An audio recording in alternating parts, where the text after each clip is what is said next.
বাংলাদেশের ইতিহাসের একটি অনন্য সাধারণ নির্বাচন হয়েছে।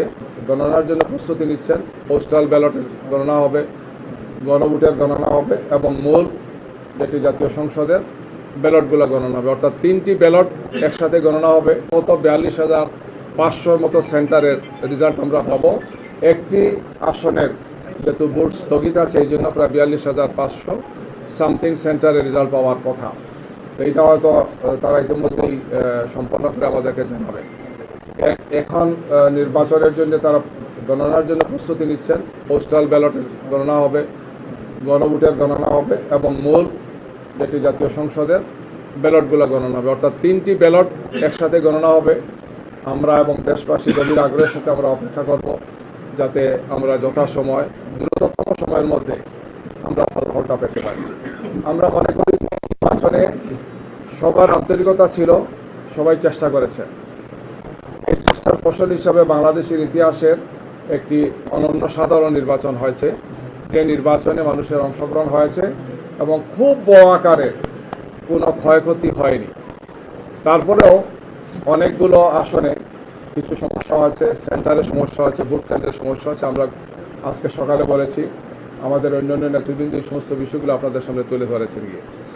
বিশেষ করে আমরা দেখেছি যে শরীয়তপুর 2 আসন, কুমিল্লা 8 নম্বর আসন, পটুয়াখালী 1 নম্বর আসন সহ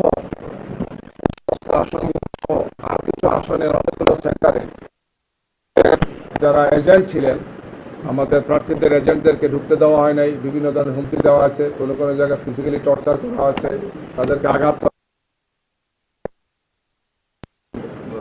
সাথে যারা সম্পৃক্ত ছিল। এই ধরনের বেশ কিছু ঘটনা বিভিন্ন জায়গাতেই ঘটেছে।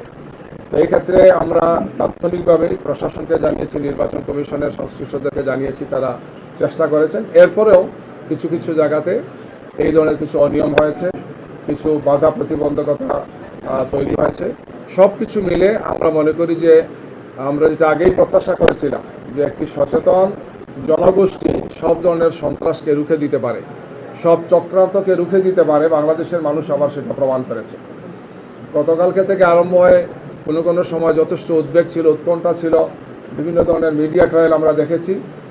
এই সব কিছুকে ব্যর্থ প্রমাণ করে দিয়ে সাধারণ মানুষের নির্বাচনে অংশগ্রহণ এবং নির্বাচনকে অর্থবহ করার জন্যে দেশবাসীর পক্ষ থেকে একটি চমৎকার বলা যায় যে অংশগ্রহণের মাধ্যমে তারা সেটাকে বাস্তবে তারা দেখিয়ে দিয়েছে।